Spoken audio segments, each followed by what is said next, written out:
Well, I think there's two parts of it. One is, like we were talking earlier, we really have to be cognizant and careful in how we're using it. And we want to make sure that we're not uh, expecting it to do too much. Because I think that's one of the misconceptions that some people have when they're starting to use it, that it's going to be able to do everything for them. But I think of it as, like, for example, when you were mentioning, Cast Magic. So, and again, for our listeners who aren't familiar with Cast Magic, as you mentioned, it's great for podcasters or anybody who's making any sort of content to use to get some additional ideas.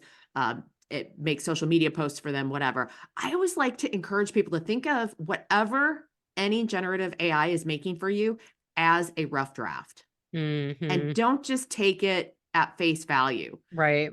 Now, if it's analyzing your own content, and that's where I think the real power comes in, when you are using AI to analyze your own content and to suggest like how to write a particular paragraph better, or like listening to your podcast and then suggesting social media posts. When we're using it with our own content, I think that's where the real power comes in. For the college student who's using it to write the rough draft of their essay, I think that's a mistake. I think write the draft of your essay yourself and then run your own content through AI and have it improve.